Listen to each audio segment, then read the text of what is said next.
নমস্কাৰ। আজি মই ক্লাছ 10ৰ প্ৰথম অধ্যায়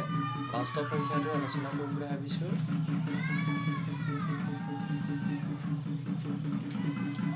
অধ্যায় 1ৰ বাস্তৱ সংখ্যাটো ইয়াত বহুত ধৰণৰ কুৱেশ্যন আহে। প্ৰথমতে আমি এই অধ্যায়টো বুজিবলৈ হ'লে কিছুমান কথা জানিব লাগিব। কথাবোৰ মই দি লৈছোঁ। মৌলিক সংখ্যাৰ কথাটো জানিব লাগিব। মৌলিক সংখ্যা মৌলিক সংখ্যা কাক বোলে? 1ৰ বাহিৰে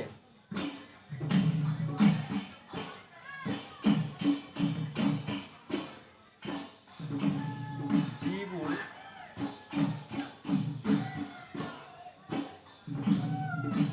সংখ্যাৰ গুণফল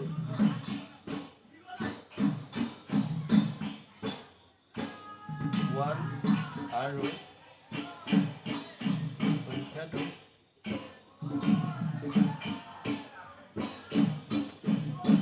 নিজে হয়,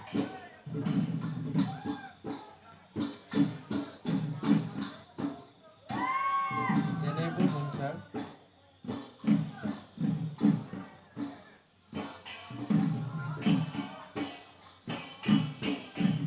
মৌলিক সংখ্যা বোলে।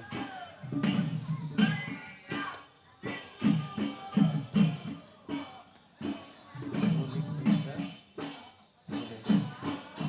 ফৰ এক্সাম্পল, 2, 3, 5, 7, 11, 13 আদি। অৰ্থাৎ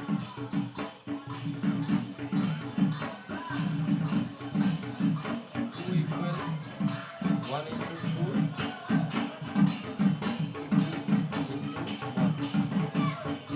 অৰ্থাৎ 2 সংখ্যাটো 1ৰ লগত 2টো পূৰণ কৰি পাওঁ, আকৌ 2 সংখ্যাটো 2ৰ লগত 1টো পূৰণ কৰি পাওঁ। অৰ্থাৎ 1 আৰু নিজেই। ঠিক তেনেদৰে 3 বুলি ক'লে 1 into 3 into 1 অৰ্থাৎ 1ৰ লগত 3টো পূৰণ কৰি পাওঁ, 3ৰ লগত 1টো পূৰণ কৰি পাওঁ।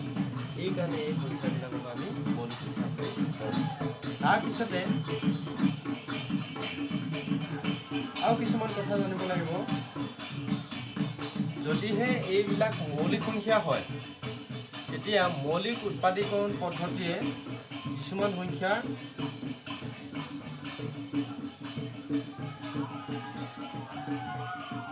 উৎপাদক উলিয়াব জানিব লাগিব। মৌলিক উৎপাদীকৰণ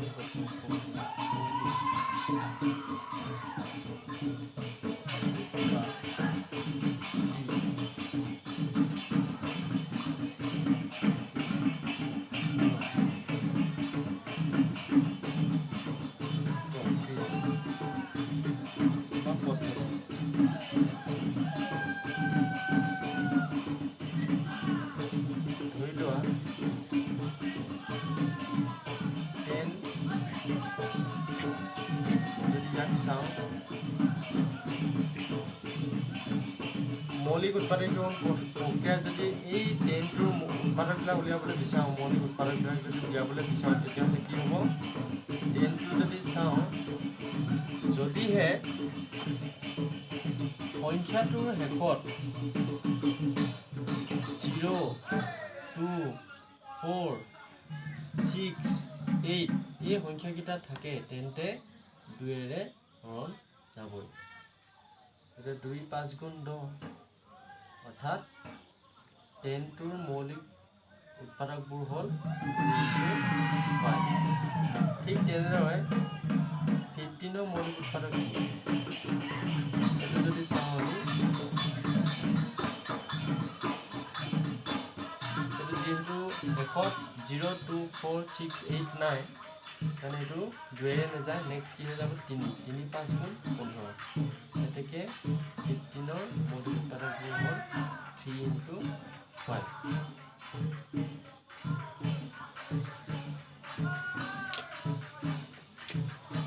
ইয়াৰ পাছত আমি বাকীখিনি কি হ'ব এতিয়া প্ৰায় তোমালোকে নিশ্চয় বুজি পাইছাই 22 যদি চাওঁ 20 চলিউশ্যন পাওঁ 22 শেষত 0 আছে গতিকে 2 যাব 2 লগ 20 2 5 গুণ 10 এতেকে 20 মৌলিক উৎপাদকবোৰ হ'ল 2 × 5 এনেদৰে মৌলিক উৎপাদকৰ প্ৰক্ৰিয়াটো আমি ব্যৱহাৰ কৰি এটা সংখ্যাৰ মৌলিক উৎপাদকবোৰ নিৰ্ণয় কৰিব পাৰোঁ তেতিয়া এইবিলাক জানিলে আমাৰ কি লাভ হ'ব লসাগু গসাগু নিৰ্ণয় কৰিবলৈ আমাৰ বহুত সুবিধা হ'ব অৰ্থাৎ এই পাঠটোত আমাৰ লসাগু আৰু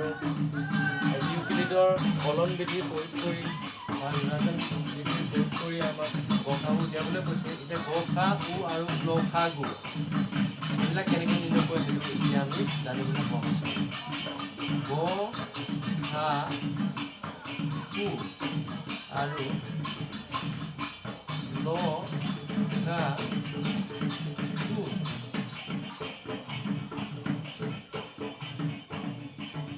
এতিয়া গসাগু মানে কি গটো হ'ল গৰিষ্ঠ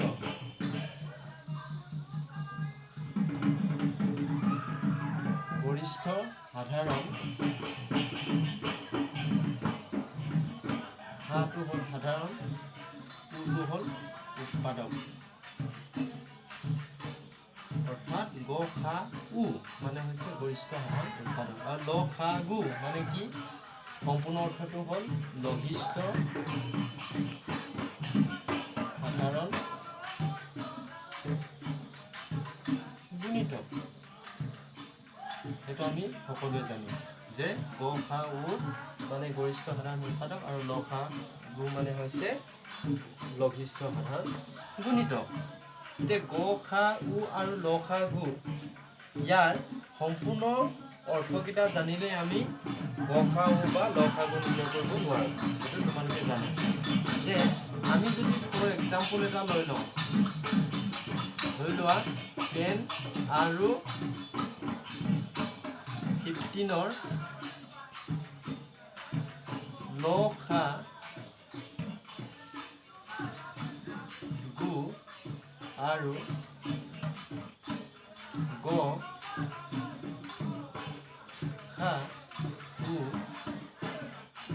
উলিওৱা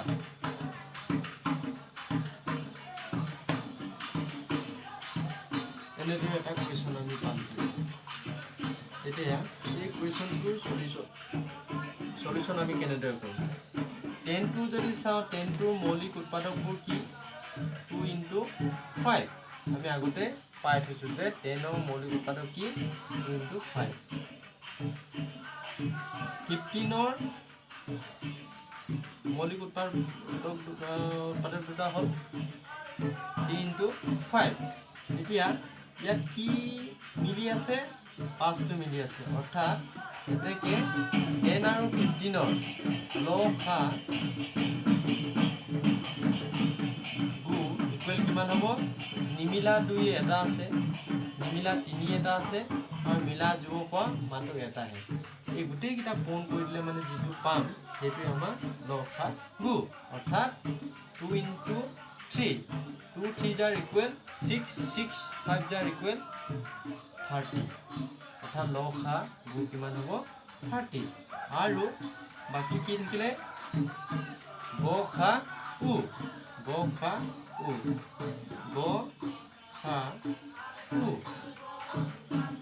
এতিয়া গসাগু কি হ'ব যিটো মিলি আছে সেই মিলি থকা যোৰ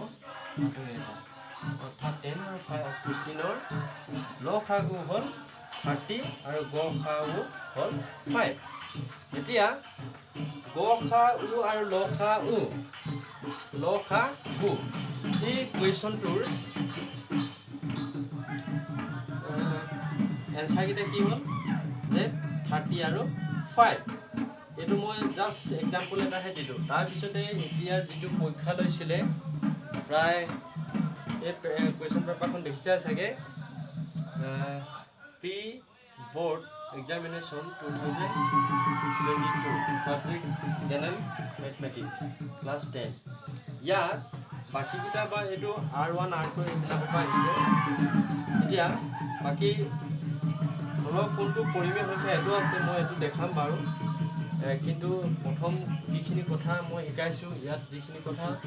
সংগতি আছে সেই সংগতি থকা কুৱেশ্যনটো হ'ল কুৱেশ্যন নম্বৰ 4 এই কুৱেশ্যন নম্বৰ 4টো তোমালোকে লক্ষ্য কৰিছা চাগে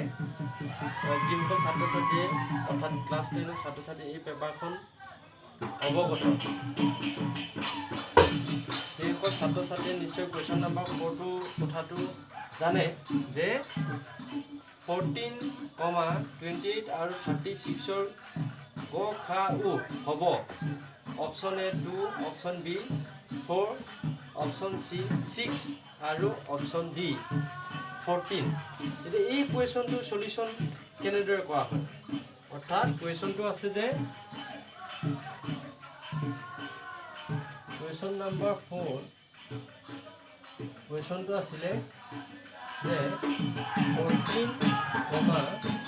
28 আৰু 36ৰ গ খা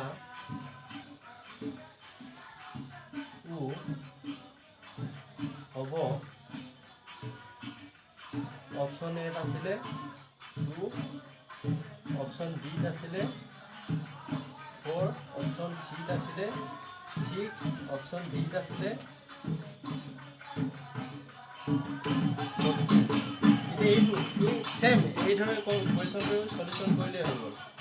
আমি তাত অকল অপশ্যন এটো পাম এনচাৰটো এ হ'ব কেনেকৈ হ'ব সেই কথাটো মই তোমালোকক সলভ কৰি দেখুৱাই দিছোঁ যে 14 মানে কিমান 2 7 জাৰ 14 28 ইকুৱেল 2 2 জাৰ 4 4 7 জাৰ 28 36 ইকুৱেল কিমান হ'ব যে 36টো যদি আমি চাওঁ 36টোৰ মৌলিক উৎপাদকবিলাক কি হ'ব পাৰে 2 18 36 2 9 গুণ 18 3 3 গুণ 9 অৰ্থাৎ ইয়াত কি পালোঁ 2 দুটা পালোঁ আৰু 3 দুটা পালোঁ এতিয়া কি মিলি আছে গোটেই তিনিটাতে যদি চাওঁ আমাৰ একেই তিনিটাতে থকা আছে সংখ্যাটো আছে কি 2 অৰ্থাৎ গ খা উ হ'লে মানে কি হয় মই ইয়াতে দেখুৱাই দিছোঁ যে মিলি থকাটোৱে গ খা উ হয় ইয়াত মিলি থকাটো কি আছে 2 অৰ্থাৎ গ খা উ হ'ব কিমান 2 সেইকাৰণে অপশ্যন এইটো হ'ব ছাত্ৰ ছাত্ৰীসকল ভালকৈ মনোযোগ দিবা এতিয়া মই পাঠটোৰ আৰম্ভণিতে যিবিলাক কথা জানিব লাগে পাঠটোৰ সাৰমৰ্ম আৰু কেনেকৈ কুৱেশ্যনবিলাক আহে তাৰ এটা আভাস দিলোঁ আৰু এতিয়া পাঠটোলৈ যোৱাৰ আগতে মই কেইটামান কথা কওঁ আছে বহুতো আছে এটা ভিডিঅ'তে গোটেই কথাখিনি কৈ শেষ কৰিব নোৱাৰে ওলাই গৈ থাকে কিন্তু জানাই চাগে নেটৰ বৰ প্ৰব্লেম ভিডিঅ' আপলোড কৰিবলৈ বৰ অসুবিধা হয় বেছিকৈ দীঘলীয়া কৰিলে মানে পাঠটোৰ ভিডিঅ'লৈ সোমাই যাবলৈ হ'লেও বহুতখিনি কথা জানিব লাগে এতিয়া বহুত দুখ ভাগো লাগি আছে ৰাতি ভিডিঅ'বিলাক ৰেকৰ্ড কৰিব লগা হয় আৰু ভিডিঅ'বিলাক প্ৰথম বনাওঁতে বৰ কষ্ট হয় আৰু মই নতুন যে তোমালোকে নিশ্চয় চাইছা চাগে কথাবিলাকতে ধৰা পৰে মানে অলপ লাগি ধৰা লিখা লাগে আচ্ছা যিয়ে নহওক এতিয়া আমি ইউক্লিডৰ বিভাজন প্ৰমেয়িকা সেই সূত্ৰটো তোমালোকে জানা চাগে মই কিতাপখন লৈ লওঁ যে ইউক্লিডৰ বিভাজন প্ৰমেয়িকা বুলি ক'লে কি হয় a equal b q plus r য'ত 0 less than equal r less than b এই সূত্ৰটোৰ অৰ্থ কি অৰ্থাৎ এইখিনি মই মহাইছোঁ তাৰ পিছলৈ যাবলৈ হ'লে অলপ মই খালী ঠাই উলিয়াই ল'ব লাগিব ইয়াত আছে ইউক্লিডৰ বিভাজন প্ৰমেয়িকা ইউক্লিডৰ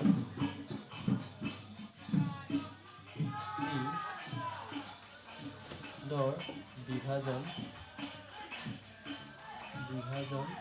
প্ৰমেয়িকা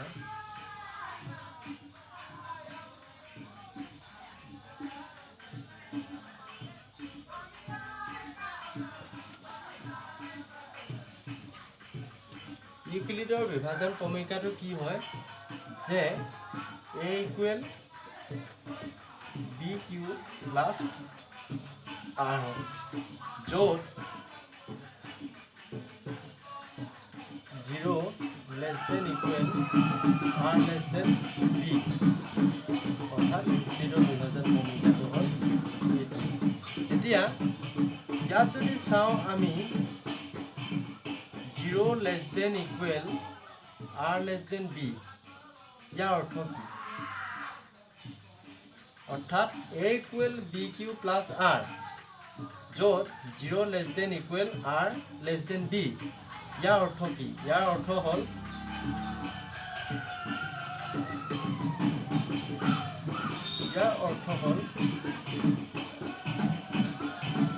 r ৰ মান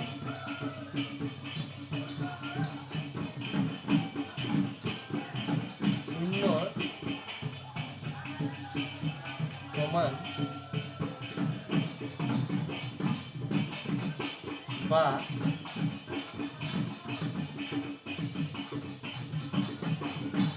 শূন্যতকৈ ডাঙৰ আৰু বিতকৈ সৰু অৰ্থাৎ 0 less than equal r less than b ইয়াৰ অৰ্থ হ'ল r ৰ মান শূন্যৰ সমান বা শূন্যতকৈ ডাঙৰ আৰু বিতকৈ সৰু শূন্য সমান হ'ব পাৰে শূন্যতকৈ ডাঙৰ হ'ব পাৰে কিন্তু বিতকৈ কেতিয়াও ডাঙৰ বা সমান হ'ব নোৱাৰে কেৱল সৰুহে হ'ব এতিয়া ফৰ এক্সাম্পল এটা মই দিছোঁ যদি এ কোনো এটা যোগাত্মক অখণ্ড সংখ্যা a equal bq plus r য'ত b equal 6 হয় তেন্তে 0 less than r less than b r ৰ মান হ'ব অপশ্যন এ কুৱেশ্যন এটা দিলোঁ option A 0,1,2 option B 0,1,2,3,4,5 option C 0,1,5 option D এটাও নহয়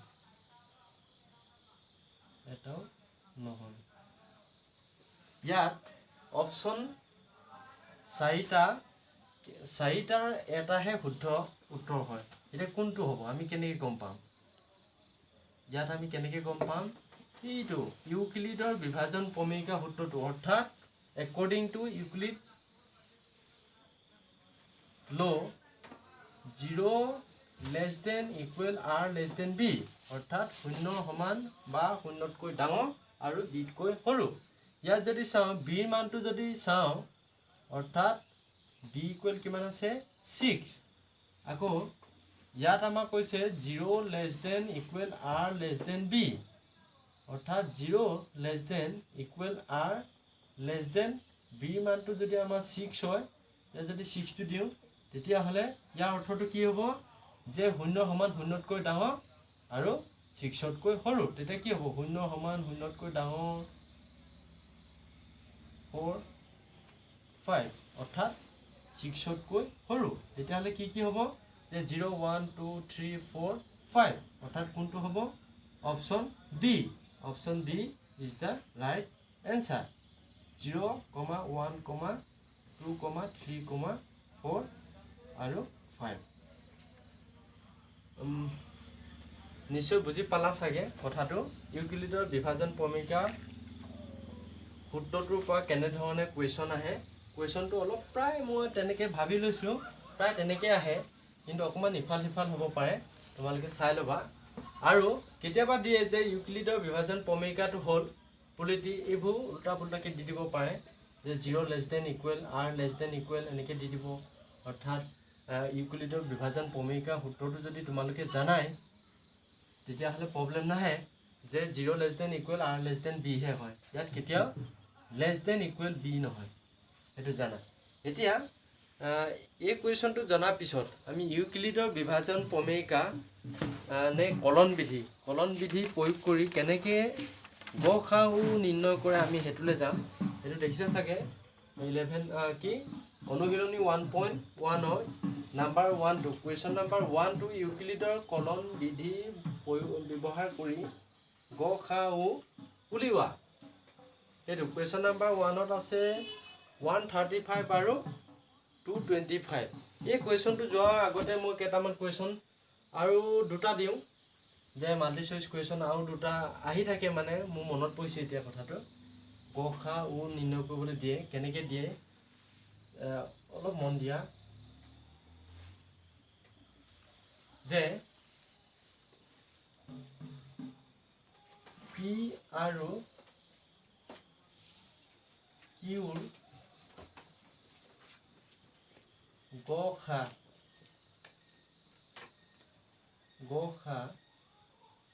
উ হ'ল option A P Q option B P option C Q option D 1 এইটো সলিউশন কি হ'ব নেক্সট আৰু এটা মই লিখি ললো যে পি আৰু কিউ অকমান কুৱেশ্যনটো ইফাল সিফাল হ'ব পাৰে কিন্তু গ সা উ ল সা গু উলিয়াবলৈ দিয়ে পি আৰু কিউ ল সা গু হ'ল option A 1 option B P option C Q option D P Q এতিয়া জাষ্ট আমি এনসাৰটো জানিলে ডাইৰেক্ট কৈ দিব পাওঁ কিন্তু কেনেকৈ হয় সেই কথাটো আমি জানিব লাগিব জানিবৰ কাৰণেহে মই কথাটো কৈছোঁ কিন্তু এনসাৰটো যদি বুজি পোৱা তেতিয়াহ'লে অকল অপশ্যনটো তাত লিখিলেই হ'ল আৰু পৰীক্ষাত সদায় তেনেকৈয়ে লিখিব লাগে এতিয়া প্ৰথমটো আছে পি আৰু কিউৰ গ সা উ হ'ল অপশ্যন এ পি কিউ অৰ্থাৎ কোনটো সংখ্যাৰ গ সা উ নিৰ্ণয় কৰিবলৈ কৈছে পি সংখ্যাটো উলিয়াব লাগে অৰ্থাৎ পি লগত 1ৰ লগত যদি পি পূৰণ কৰোঁ পি হ'ব কিউ সংখ্যাটো 1ৰ লগত যদি কিউ পূৰণ কৰোঁ কিউ হ'ব তেতিয়া আমাৰ ইয়াত কি কৰিবলৈ কৈছে অকল গ সা উ নিৰ্ণয় কৰিব কৈছে এতিয়া ইয়াত কি মিলি আছে মই যে আগতীয়াকৈ কথা কিছুমান কৈ লৈছিলোঁ তাত নিশ্চয় সেই কথাকেইটা মনত আছে যে ইয়াত মিলি থকাটো কি আছে সেইটোকে আমি কি বুলি কোৱা হয় কওঁ গ সা উ অৰ্থাৎ কি মিলি আছে একটো মিলি আছে তেতিয়া অপশ্যন কোনটো হ'ব D option D is the right answer অৰ্থাৎ অপশ্যন ডি 1টো হ'ব পি আৰু কিউৰ গ সা উ আৰু নেক্সট আৰু এটা দিছোঁ পি আৰু কিউৰ এইটো জানিলে মানে এইটো অট'মেটিকলি জানি যায় পি আৰু কিউৰ ল সা গু হ'ল option A 1 option B P option C Q option D P Q তেতিয়া এইটো এনচাৰটো কি হ'ব সলিউশ্যনটো কি হ'ব সেইটো জানিবলৈ আমি সেইটোৱেই একেটাই P equal 1 into P Q equal 1 into Q ইয়াত কি মিলি আছে 1 মিলি আছে এতিয়া ল সা গু নিৰ্ণয় কৰিবলৈ কৈছে গতিকে ল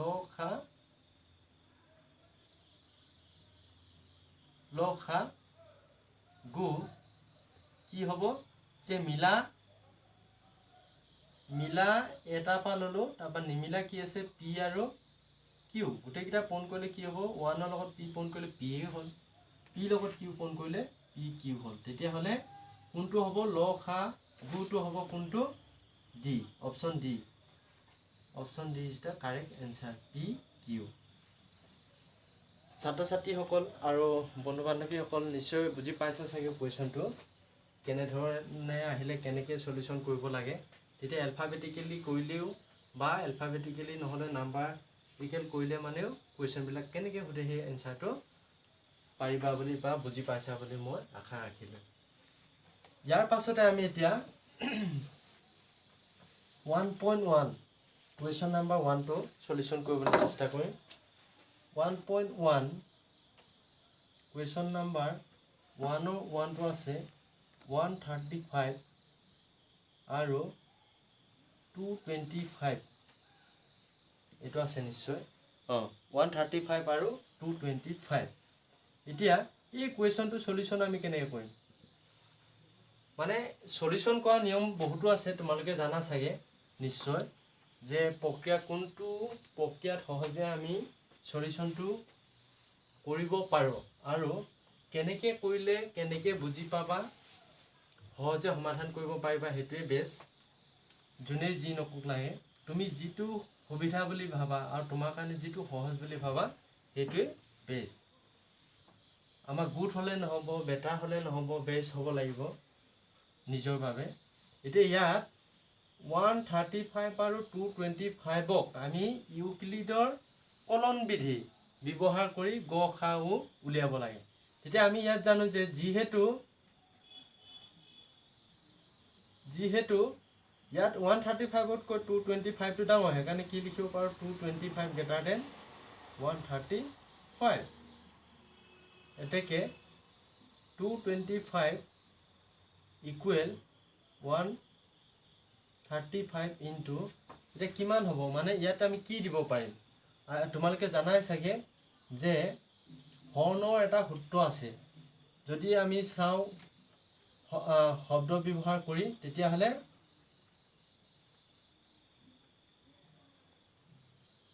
এইটো তোমালোকৰ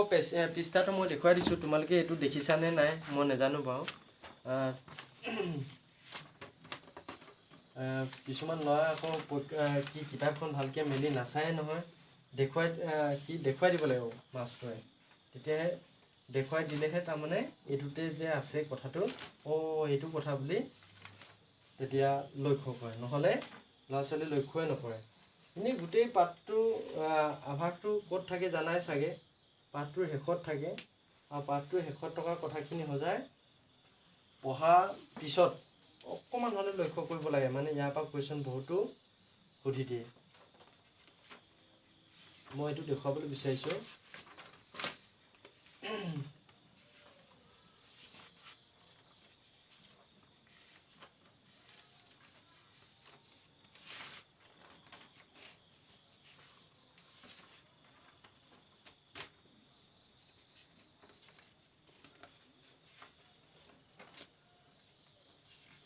ভাজ্য ভাজক ভাগফল ভাগশেষ অৰ্থাৎ হৰণ কৰা সূত্ৰটোক শব্দ ব্যৱহাৰ কৰি আমি কেনেদৰে প্ৰকাশ কৰিব পাৰোঁ সেইটো তোমালোকৰ এই পাঠটোতে আছে ধুনীয়াকৈ এতিয়া মই ধুনীয়াকৈ লিখি দিছোঁ তোমালোকক এতিয়া ধৰি লোৱা এক্সাম্পল এটা দি লৈছোঁ এটা কুৱেশ্যন হিচাপে লৈ ল'লোঁ যে আমি 10ক 2 ডিভাইড কৰিব লাগে অৰ্থাৎ হৰণ কৰিব লাগে তেতিয়া কিছুমানে কি কৰে হৰণ কৰিলে মানে কি কৰিব লাগে মানে কিমান বাৰ যাব এই কথাটো ভাবি থাকে সেই কথাটো সহজে বুজি পাবলৈ হ'লে তুমি জানিব লাগিব যে এটা ধুনীয়াকৈ এটা থিয়ৰী ধৰি লোৱা তোমাৰ মতে এটা সূত্ৰ বুলি ভাবি ল'ব লাগে যে হৰণ হ'ল এটা বিয়োগ প্ৰক্ৰিয়া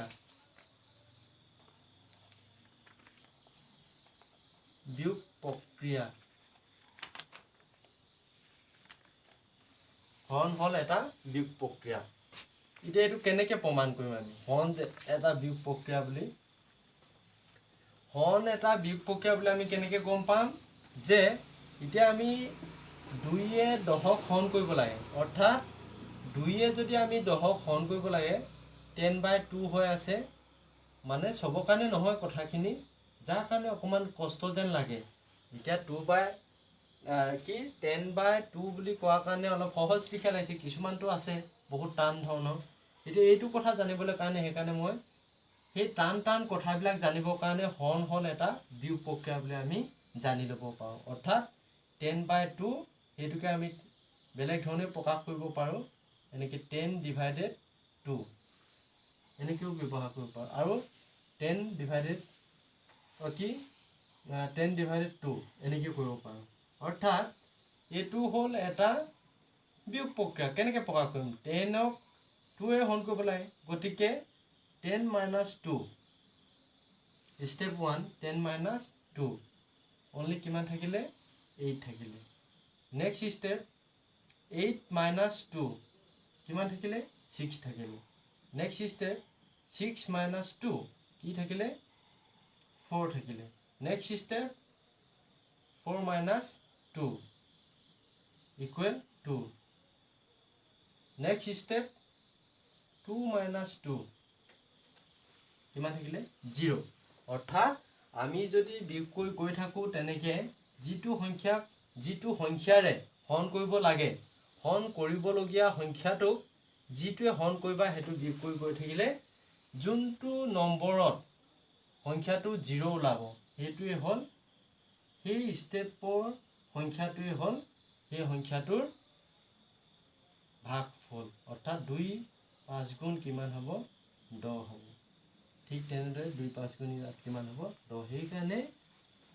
হৰণ হ'ল এটা বিয়োগ প্ৰক্ৰিয়া বুলি আমি ক'ব পাৰোঁ। সেইটো হ'ল নিজে ভাবি লোৱা কথা। কয় আছেও, কিন্তু তুমি তেনেকৈ কথাবিলাক যদি ধুনীয়াকৈ হৃদয়ংগম অৰ্থাৎ মনত ৰাখিবলৈ চেষ্টা কৰা তেতিয়াহ'লে মানে যুগে যুগে থাকি যাব। এতিয়া কথা হ'ল কি, ইয়াত কৈছে যিহেতু 225 > 135 সেইটো কাৰণে, অৰ্থাৎ 225টো 135তকৈ ডাঙৰ। সেইটো কাৰণে কি কৰিব লাগে 225ক আমি কিমান অৰ্থাৎ 135এ হৰণ কৰিব লাগে। এতিয়া মই যে কৈছিলোঁ কথাটো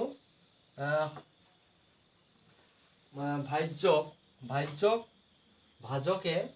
ভাগফলৰ লগত পূৰণ কৰি ভাগশেষ কি কৰা হয় যোগ কৰা হয়। এইটো হ'ল A = BQ +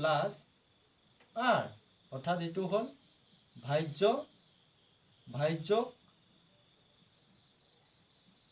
ভাজকৰ সৈতে ভাগফল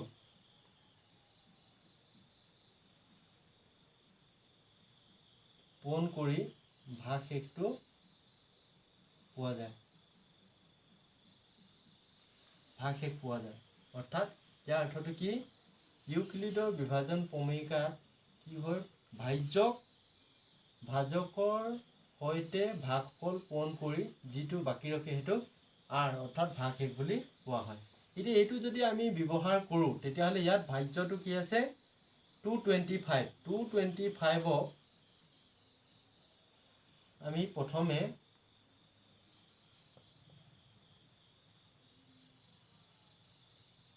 টোপনি আহিছে যে সেইটো কাৰণে অকণমান খেলি মেলি লাগি গৈছে, টাইমো হৈছে এতিয়া ৰাতি। অলপ বেকগ্ৰাউণ্ডটো চাই গম পাইছা চাগে, এতিয়া ৰাতি ভিডিঅ'টো বনাইছোঁ। 225ক আমি কিমানে 135এ ফাৰ্ষ্ট টাইম ডিভাইড কৰিব লাগে। অৰ্থাৎ ইয়াত কিমান বাৰ যাব সেই কথাটো মই দেখুৱাবৰ কাৰণে এই কথাখিনি কৈ আছোঁ। 135এ ডিভাইড কৰিলে কিমান বাৰ যায় আমি সেইটো বিয়োগ কৰি মনতে বিয়োগ কৰি চাব পাৰোঁ যে এইটোৰ পৰা এইটো গ'লে কিমান থাকিব, যে ইমান থাকিব। তাৰপৰা নেক্সট বাৰ আমাৰ বিয়োগ কৰিবলৈ নাথাকেগৈ আৰু ছেকেণ্ড বাৰলৈ, মানে মাইনাছত ওলাই যাব। তেতিয়া এইটো কেইবাৰ যাব মাত্ৰ এবাৰ যাব, কিমান থাকিব 135 হ'ব আৰু থাকিব কিমান 0 হ'ল। ইয়াৰ পৰা একেটা ভাগ কৰিলোঁ কিমান হ'ল 12 পৰা 3 গ'লে কিমান প্ৰায় 9। অলপ জমনিকৈ কৈ দিছোঁ প্ৰায় 9। তাৰপিছতে নেক্সট ষ্টেপত কি হ'ল এইটো প্ৰথম লিখি লওঁ, কিমান বাৰ দিলোঁ এবাৰ দিলোঁ, বাকী থাকিলে কিমান দিওঁতে 90 থাকিলে। তাৰপৰা নেক্সট ষ্টেপত আকৌ যিটো আমাৰ বি আছে, অৰ্থাৎ এইটো হ'ল মই কৈছিলোঁ নহয় এইটো ভাজ্য, তাৰপৰা নেক্সটটো বি থকা ঠাইত এইটো কি ভাজক, তাৰপিছতে ভাগফলটো কিমান 1 আৰু ভাগশেষ কিমান হ'ল 90। এতিয়া সেই ভাজকটো আহি আকৌ ভাজ্য হ'ব, কিমান আছে 135 ইকুৱেল। তেতিয়া আকৌ ভাগশেষটো আহি কি হ'ব ভাজক হ'ব। আকৌ নেক্সট এতিয়া কিমান বাৰ যাব সেইটো এতিয়া আমি যদি চাওঁ ইউক্লিডৰ বিভাজন প্ৰমেয়িকা অৰ্থাৎ কলন বিধি ব্যৱহাৰ কৰি যেতিয়া আমি গসাগু নিৰ্ণয় কৰিবলগীয়া হয় তেতিয়া আমি আকৌ নেক্সট কি কৰিব লাগিব 135এ 90 হৰণ কৰিব নোৱাৰোঁ। কি কৰিব লাগিব 135 > 90, অৰ্থাৎ 135 টো 90 তকৈ ডাঙৰ হেতু কাৰণে 135 ডিভাইডেড 90 অৰ্থাৎ 90 য়ে 135 ক হৰণ কৰিব লাগে তেতিয়া আমি যদি বিয়োগ কৰি চাওঁ আৰু নেক্সট বাৰ দিবলৈ ষ্টেপ নাথাকে মাইনাস ওলাব হেতু কাৰণে আমি আকৌ কিমান দিব পাৰো এবাৰ দিব পাৰো তেতিয়া এবাৰ দিলো বাকি থাকিলে কিমান হেতু বিয়োগ কৰি চাম আমি 5 থাকিলে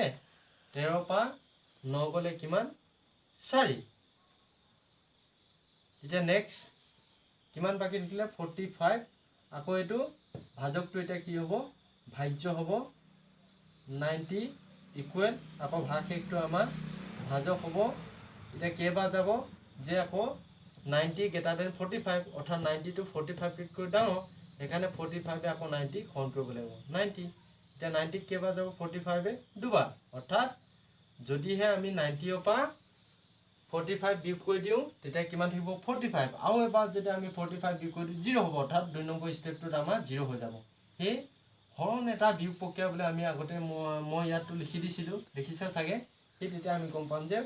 45 ৰ লগত 2 পূৰণ কৰিলে কিমান হ'ব 90 তেতিয়া 0 হৈ গ'ল তেতিয়া কেবা দিলো দুবাৰ আৰু বাকি থাকিলে কিমান 0